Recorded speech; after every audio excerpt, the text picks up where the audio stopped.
Hey, YouTube family, welcome back to the Cuckoo's Nest. I am your host, David, and here I discuss narcissistic abuse and how to survive it. And so the topic, the cops will believe the narcissist over you. It's a big one. So today I'm going to delve into why is your narcissist so persuasive? So much more persuasive than you. And I'm going to stop and I'm going to say it's not just the narcissist. We're talking about people with antisocial personality disorders. So we talk about narcissists, your sociopaths, psychopaths. They do have this one thing in common, though. They're extremely persuasive. And why is that? So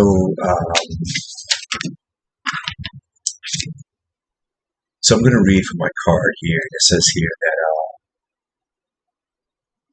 that as pro-social individuals, we tend to judge truthfulness in the speech of others by observing two key features in their voice: passion and self-assurance.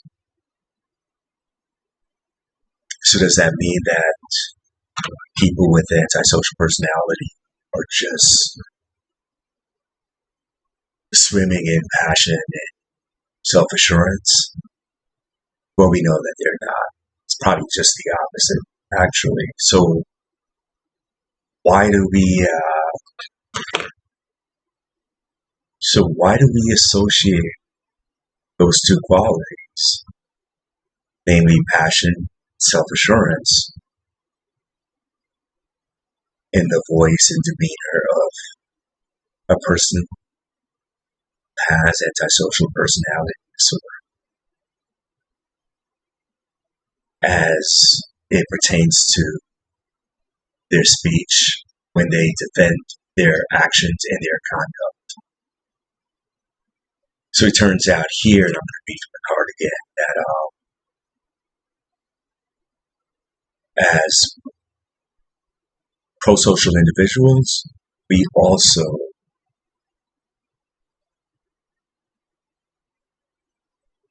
can be fooled. We tend to mistake passion and self-assurance. Now, let me correct myself. We tend to see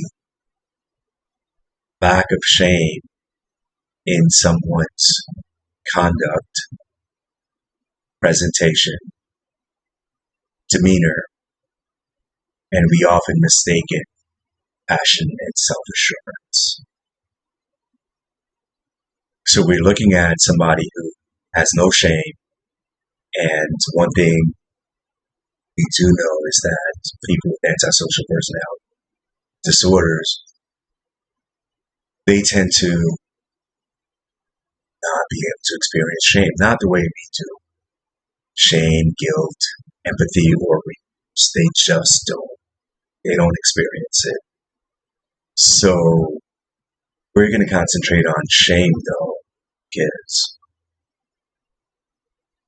when we see it manifest in a person's speech as it pertains to someone who is trying to defend their action, we, as pro-social individuals, we oftentimes mistake it for passion and self-assurance, which is, what we inherently associate with truthfulness.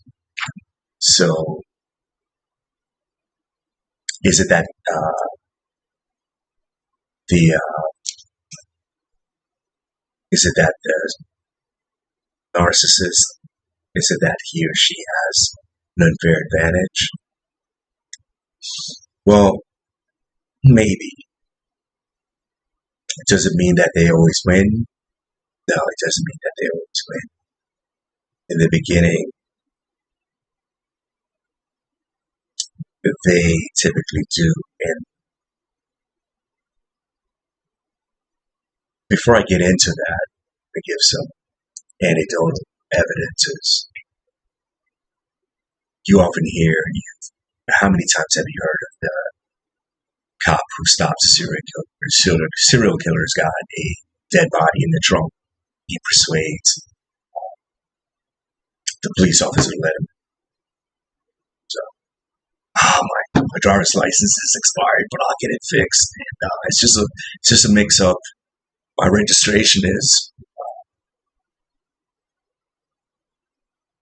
It's not in order. My paper's not. It's just a mistake. I'll take it. I assure you, officer, I'll take care of it. Officer lets him go, and they go on their merry way with the dead body in their trunk. It's happened. The other thing is, I remember watching, I think it might have been on TV or it might have been a YouTube channel, stalker, a lady who was being stalked by a narcissist, and she caught him breaking into her house and was able to call the cops. The cops got there, still there, but he was able to persuade the cops that she was breaking into his house, that was his house, and she was the person trying to break in, and the cops arrested her. So later on, after she was taken into custody, and she was able to show and prove that it is her house. The authorities, the police let her go. But, wow. We're talking about a police officer. We're talking about a narcissist committing a crime who's able to persuade the police officer that, no, it's not me, it's the other person. Well, we know that they don't take responsibility, but it's the persuasiveness that really got there. So, does that mean that the narcissist is always going to win? It's going to lose? No. I just want to warn you that at the beginning, especially if this person doesn't have a police record or any run-in with the laws, it's going to be difficult, and they're going to first few battles. Who probably win the war, but they're going to win the first few battles, and so just get ready for that. They're going to be persuasive. If it's one-on-one, they're going to be more persuasive, and so in front of the authorities, in front of the police officer, in front of the judge, in front of your boss, whoever the authority figure is, they're going to come off. The narcissist is going to come off more persuasive. And so, yeah, you're going to have to document lots of what they're doing. Document, and eventually the narcissist is going to be done in their own character defects or consequential thinking. And obsession, the inability to stop once they start a pattern of negative conduct. Really, they won't stop. I wanted to say they really find it hard to stop, but they won't.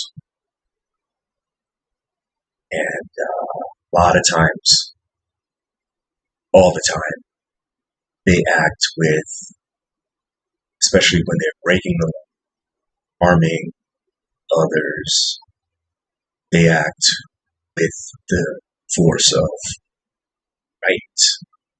So they feel like they have the right to harm you, the right to take what you have.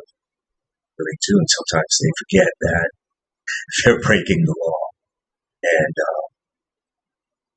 so eventually that's what happens. And you documenting, and eventually the authorities will have to take you seriously. And so typically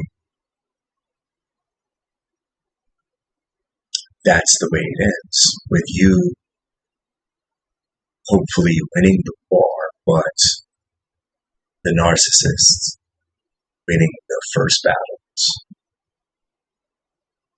It's really hard to accept because really want it to be over. First time somebody violates your rights or tries to harm you unprovoked, you want it to stop then and there. So unfortunately, the narcissist is not going to stop on his own volition, and he's going to be persuasive when you try to get the other person to make him stop or make her stop. So the good news, I always end with good news, is that to win the war, and eventually to prevail. But like I said, documentation.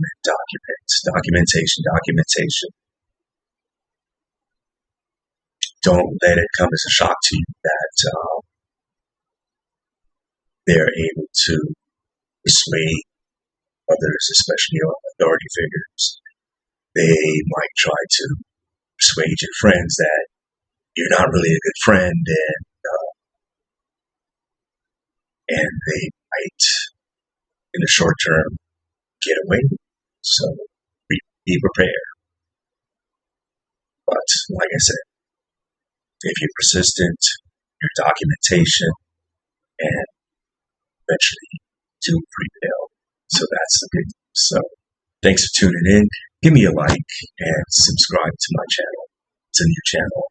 So subscription, likes. Thanks for tuning in. Take care of yourself. I'll see you next time.